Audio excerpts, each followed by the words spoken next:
Got it. Okay. Drew, welcome to Coffee and Tea with CarrieVee.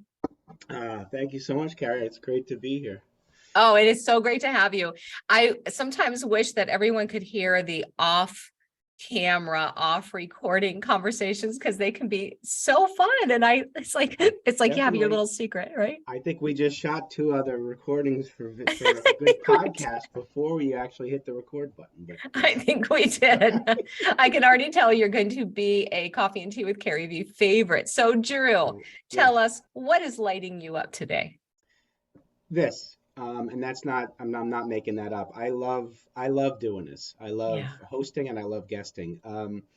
Actually, I just had my son. He's 20. He just called me and he said, "Hey, Dad, I'm in Stop and Shop and I need a hug. Can I stop by your office?"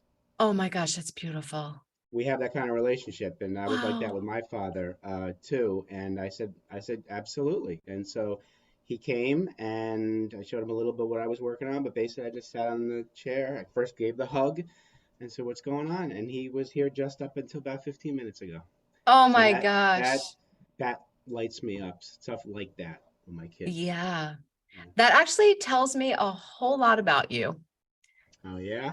Oh yeah, it does. It does. The compassion and the openness and breaking down these barriers of what is quote unquote expected of men to be strong and you don't show emotion and you don't hug and you never cry. What do you think about that? You just gave me goosebumps because that's really on the journey I'm on right now. Because my whole growing up, my dad and I were so close, but he grew up not with his father passed away when my dad was in the Air Force. His dad passed away at like age 49. His dad Mm, was the emotional hugging type. His mother wasn't. So growing up the rest of that time, it really wasn't there. So me growing up, I growing up, when I had something emotional to talk to, I needed my, the male role model. I sat down with dad, and he had so much difficulty talking emotions. So it really wasn't fulfilled with him with that. But he coached me with sports. He was there to talk about money, to yeah. jobs, career, beautiful. And so when I needed that male role model to sit and just even to vent, just listen or tell me a story that's similar.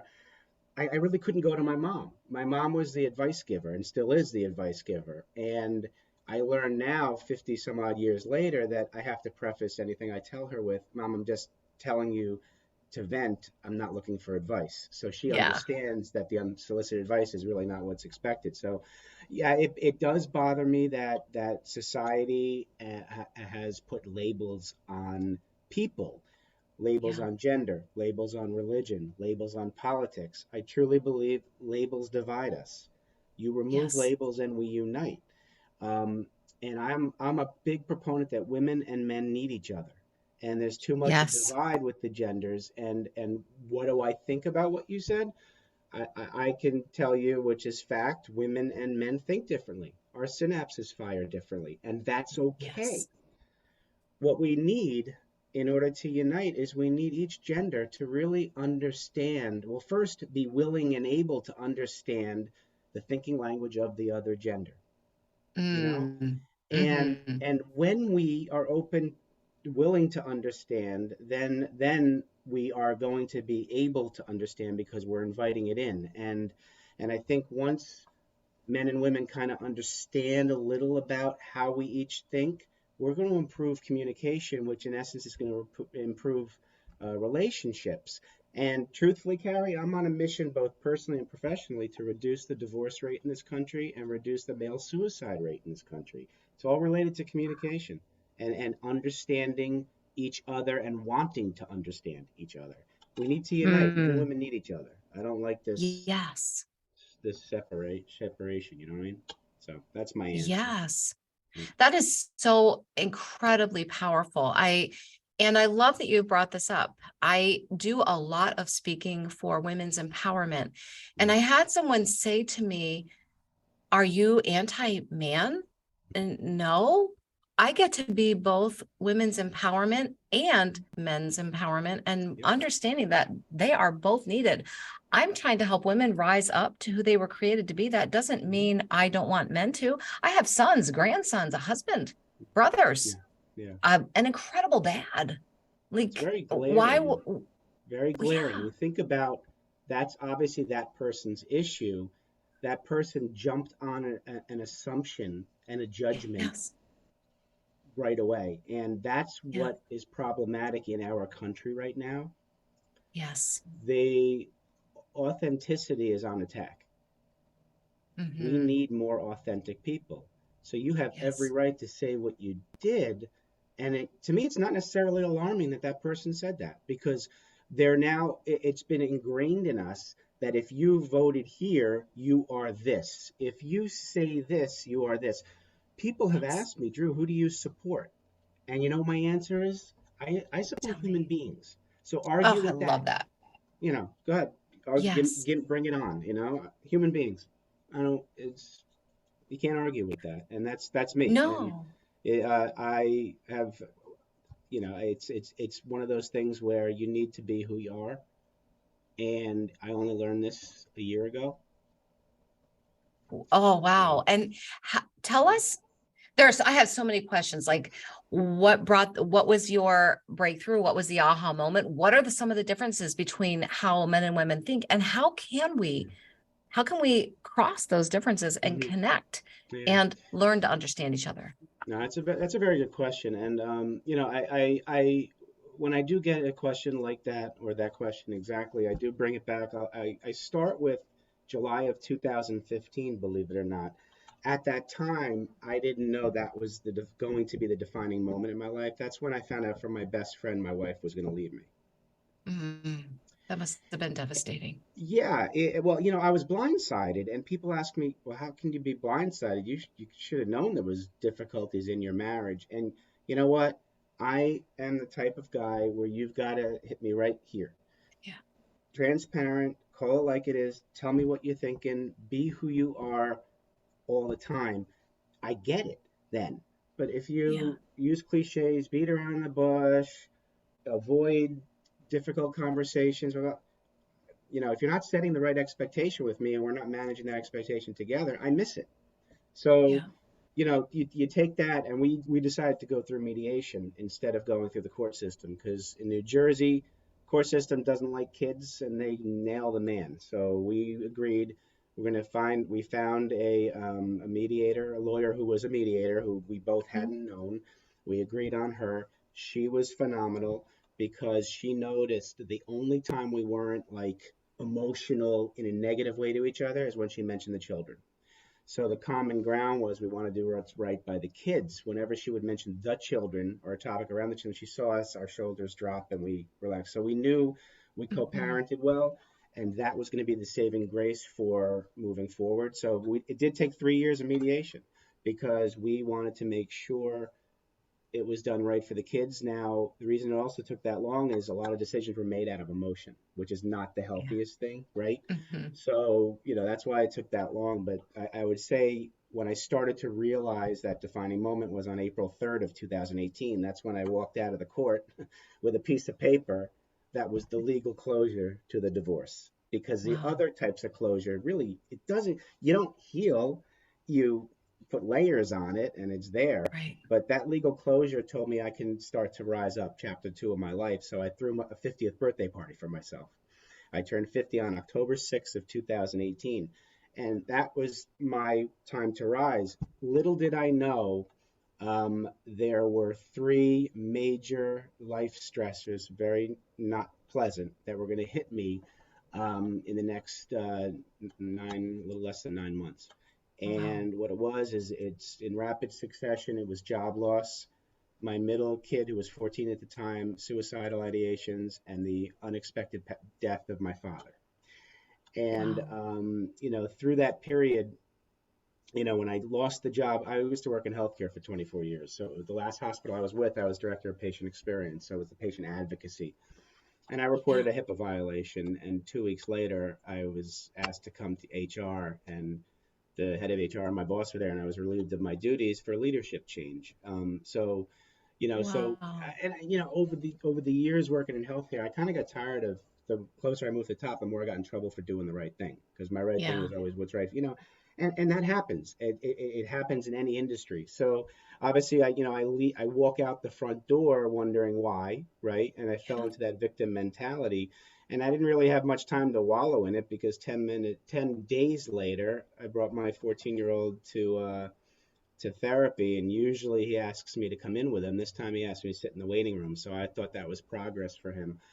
10 minutes later, the therapist comes out crying. Turns out my son she noticed something was wrong, had to ask him that dreaded question, can you promise me you won't harm yourself in the next couple of weeks? His answer was, no, I can't promise it. And it was the night before. Wow. Yeah. So we brought him to the hospital for an eval, and he was released back to me 24/7. I kept the marital home after the divorce. So it was about 40 days when we were able to find help for him, like the right Wow. help. So Wow. I then realized that I exited healthcare. It was God, or I believe it was God, pushed me out because I wasn't willing to leave. I was allowing all that to bottle up, and for 20 some odd years, do the right thing, get in trouble. You're told to compromise your principles.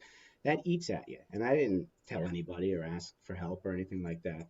So, fast forward to the time we finally got him help, he kind of foreshadowed my dad's passing because he said, I hope that nothing happens to my grandparents, me, my parents, while I'm going through this. And my dad passed away unexpectedly.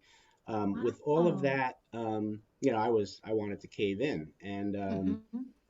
throughout that time, Carrie, like you said, in my mind, I'm thinking, okay, man up, suck it up. You just got to get through this. No emotions, no emotional vulnerability. Just plow through it and just do it. And so that was my mode. And I knew that if I wanted to get out of the caving in and just start to cope and get through it, my only way to do that was look to the outside. Because if I looked inward and I asked my gut, my heart, and my head, should I keep living and stuff, keep moving on? The answer would have been no, no, no. I Hmm. looked outside, saw the eyes of my two kids, and thought about Nick there, and look at my mom, just lost the love of her life. I plowed through for them. Now, I was on Yeah. autopilot. I mean, already Hmm. 95% of our brain activity is on autopilot as it Yeah. is. So I went through all this without asking for support. I kind of walked away from the church because I blamed. I basically I said to God, understand.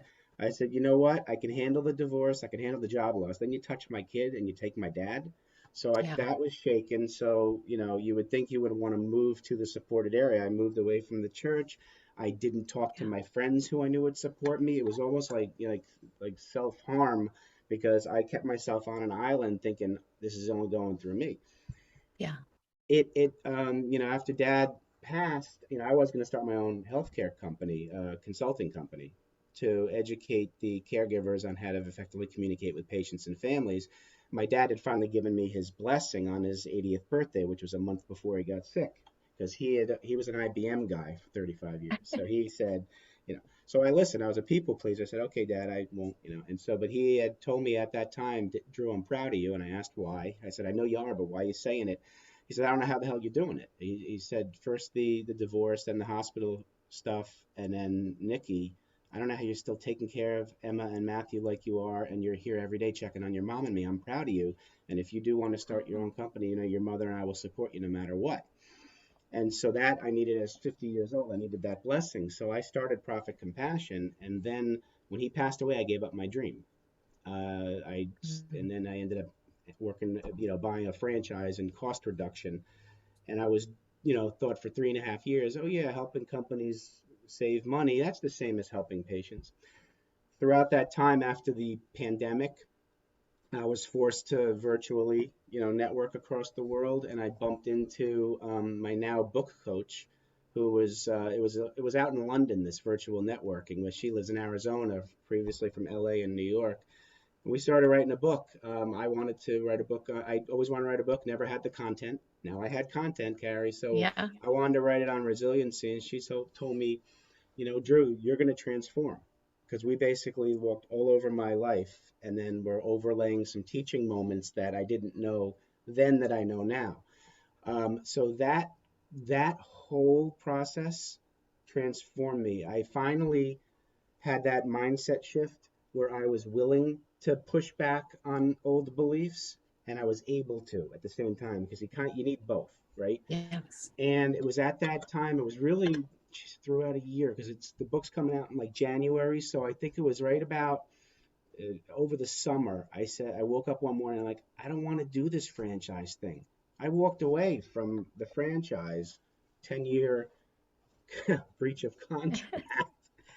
And I said, I finally realized after 54 years what my purpose was. Getting out of bed, I needed to help men um, be able to be emotionally vulnerable while they had boundary around their self identity. Because I was always the empathic one who would show my emotions, and more often than not, show my emotions to the people who didn't appreciate it. And then I would leave Yeah. myself wide open to get walked all over. Mhm. So I want to help men who that happens to, who are great men, yet they don't know how to be strong and empathic at the same time, because it's not a choice. We all can be both. Yes. And so that I decided to start a men's support group virtually. Initially, to help those types of men, but you know how hard it is to draw men who don't want to ask for help to a Yeah. group where you can feel comfortable asking for help. So I Yes. finally rebranded it that I want strong men who are mission driven, who have a message and they want to help other men. Now I want them there because at any given moment, Carrie, we can go from mentor to mentee in 30 seconds. You never Yes. know that you could feel like, oh, everything's going fine. If I, all you need is something to happen, and that all of a sudden turns into a potential crisis, and you need a support system. I didn't Yes. have that throughout that time because of the all the beliefs, these stereotypical beliefs. Hmm. So that was my defining moment. So that's why I reached back and say July of 15 when I got that call from my friend. At the time, I didn't think that was a defining moment. That was it. Wow.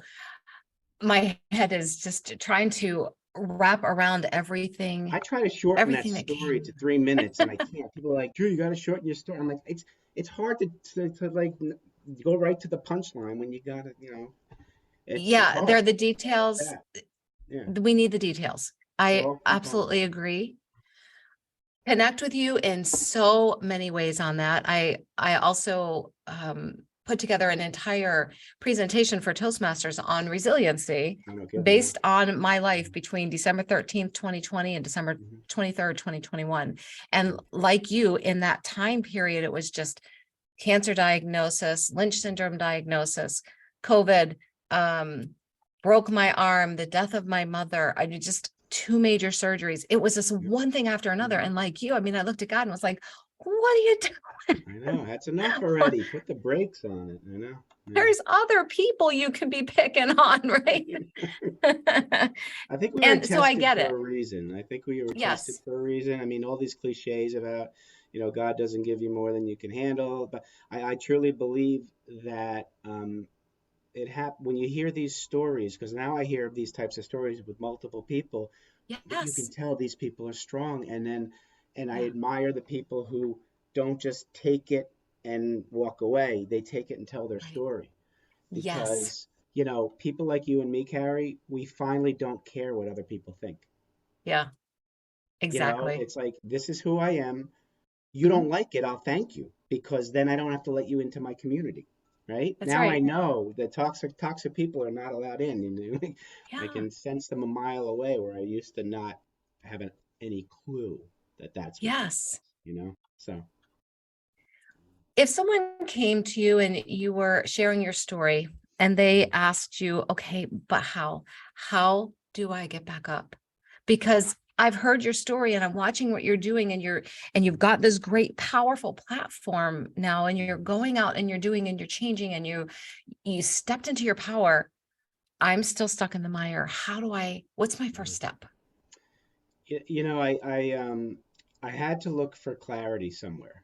Mhm. And I mentioned before, I had to look outside for that clarity. And it was really my three children, especially my oldest, Matt. Soon after that, he had mentioned to me, he's got autism. He's very high on the cognitive scale. It's the social emotional Mhm. he's delayed on. And he Yes. was always had trouble articulating emotions. And right around that time, boy, did he articulate the emotion. He said, Dad, I know you lost your papa, you lost papa, but I just lost my best friend. That's what he told me about because he and my father, and I didn't realize that's how I knew they were close. And he said, Dad, if you ever die, I don't think I could live. Wow. And Chills. if I ever had, I've had imposter syndrome my whole life. I'm not, if I, I felt like a good father when he said that. And don't want him to, I still don't want him though to place his worth on an external circumstance like his dad, because you just never know in life. But for him to say that, uh, that's what got me out of it. Now, I'm not saying Yeah. that that's going to get everybody out of it or everybody's going to be afforded, but my point is here, the clarity piece came because I initially was seeing everything as a barrier. Something Mm-hmm. comes automatically negative. With that initial clarity of realizing how important I was or I am to my son, I started seeing barriers as opportunities instead, Mm-hmm. which when it's the same darn thing you see and you have a different mindset, and one day you saw it as a barrier and the next day you have a different mindset and the same darn thing comes, you see it as an opportunity. That started Yes. getting me out of that rabbit hole. And it's not just noticing an opportunity instead of seeing it as a barrier. You got to then start seizing that opportunity. And it's Yes. over an iterative process. And I started seizing these former barriers that were now opportunities. And as I started seizing, and they could be small opportunities, but I would take it as a positive, take it, I started to progress. Mm-hmm. As I started to progress, I started gathering these small wins, which would enhance my self-respect, self-trust, self-love, self-confidence. As that self-worth started to get better and I started to progress, I started to evolve. And it was at that time I call the evolving part as this tail end of the coping stage. So, and this is all going to be Yeah. all in my book because I talk about I went from caving in now to coping, and then I'm on my way to crushing it. And there's a bridges in between. That's the cope paradigm with a Yeah. clarity, opportunity, progression, evolution. Now, I never would have gone through this if I had strong self worth because I truly believe everything starts with an external circumstance, right? And then it depends on your inner self worth, whether that external circumstance is just another thing to go through or crisis. Now, I had low of those four things: low respect, trust, love, and confidence. So for me, just one of those four things that happened to me was a crisis in and of itself. So you put four together in 9 months, that's four crises. That's why I fell in right into crisis management, which had me caving in.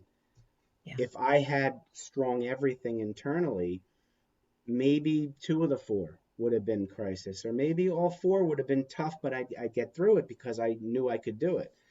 When you, that's why when sometimes you always need something external to bring you back, but then you've Yeah. got to be able to rely on yourself to Yeah. move forward.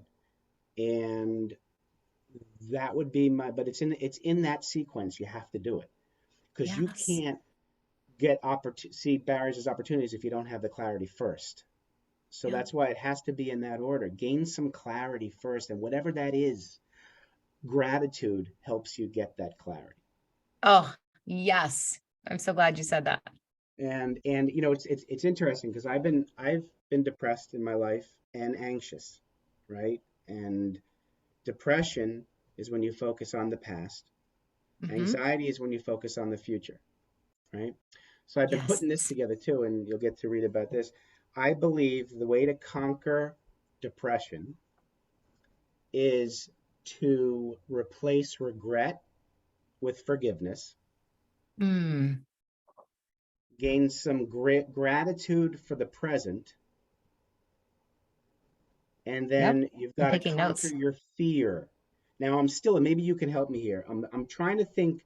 Like I said, you replace regret with forgiveness. What can you replace fear with? Because getting rid of fear will reduce your anxiety. I used Mm-hmm. anticipation once. My book coach like, nah, it's not really anticipation. So we're still toying with the replace regret with forgiveness, throw in a little gratitude in the present, and replace fear with, I thought maybe courage. I don't know. Mm-hmm. We got to think about that. And I Yeah. need to I mean, tie that up. But that's what I for that's me, it would be faith and excitement. That's for me when I get Oh, I anxious like about that. the future. Faith and Faith, excitement. faith and excitement. Okay, so let's Hmm. replace fear with faith and excitement because faith and excitement have help you have something to look forward to. Yes. And I also say do it scared, Oh my gosh, yes. right? Yeah. Fearless does not exist. It does not. We have fear, but we can name it excitement. Yeah. We And can I name think it whatever we want. having fear is good because it challenges us. That's how we grow, Yes. That's right? right. And so That's what if right. you fail? Failure is also good because you grow from that. That's right. Right? It's all up That's here. right. We Stress is the good. the It's mind really doesn't control us. We allow it to. We yes, we control do. this, right? But it's Yeah. scary when 95% of our brain activity is unconscious. You Yeah. think about that. That means Hmm. 5% is conscious. So I always tell people work on your self-awareness of your Yes. thoughts, words, and actions because self-awareness leads to self-care, which leads to self-improvement. Yeah. So that's how we can get through it. Yes, it's damn hard when you're in the, but when you should start thinking of this when everything's going fine, Yeah. That's because right. then you can get rid of bad habits and build good habits because human beings always fall back on old habits when things go Yeah. bad. So may That's as well right. get rid of the bad habits when things are going well, create those good habits so God forbid when something does go bad, you fall back on newer old habits, which are your current habits, which are better for you. I love this. I love this. Right? Oh my gosh, Drew, I could talk to you forever, which means you are coming back. I would love to. It's it's not even a request, it's a demand. I'd love to. I'd love Because to. there's so many more things I want to just bring to the table for our listeners and watchers. And there's so much. And I can't wait to get my hands on this book. And I think you said January. Yeah, I'm actually thinking I want it to come out on Groundhog's Day for some reason. I always do things weird. I'm left-handed, so I'm quirky. So I like the movie Groundhog's Day.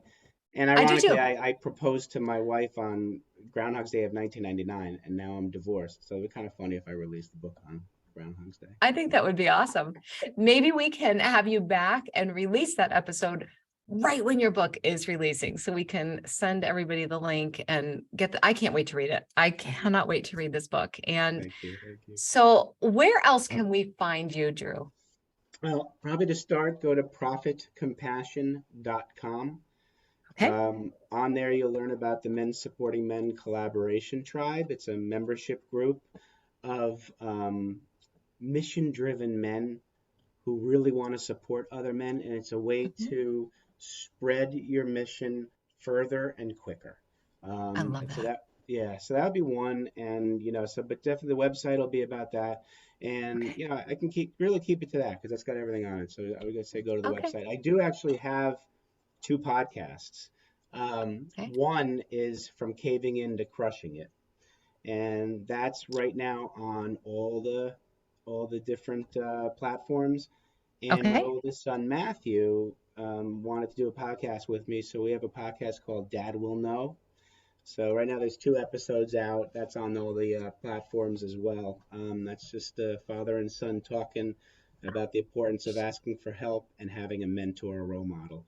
So I enjoy that How amazing. with him. Yeah. I will link all three of those in the show notes. So if you're listening or watching, it'll just be a click. So go to the show notes, click on these things, Yeah. follow Drew. I can't wait to listen to the podcast myself.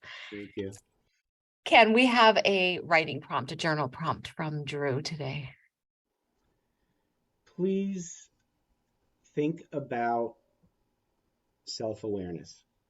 I want all of you to really be intentional with your thoughts, your words, and your actions because that leads right to self-care. And if we can't take care of ourselves, we can't take care of other people. So if you care about supporting others, care about supporting yourself, there's no such thing as selfish care. Every type of care is selfless. Okay? I love That that. will lead to self-improvement. And if we're all improving together, we're going to unite together. So Yes, that's my journal thing for you. I love that. Thank you. And our last question for you, your version of your pow pow shoes. I'm going to say my authenticity because I've always been authentic and always been afraid to be authentic. Yes. My ego kept stopping me from being authentic because I was afraid of how other people would react. So in Yes. my transformation, my superpower is relatively new because it's not that I'm authentic, I am not afraid to be authentic. So that Beautiful. would be it. Thank you. That is You're welcome. definitely an amazing, amazing power that I know you're helping more people step into. So thank you for the work that you do. Very welcome. Thank you. And thank you for joining us today and hanging Thanks, out with Carrie. us on Coffee and Tea with CarrieVee. Cannot wait to have you back. I will be resending you the link within 5 minutes of saying bye-bye. And we'll get you back right around the release of that book so that we can get that out into everybody's hands. Drew, thank you so much. My pleasure, Carrie. Thank you.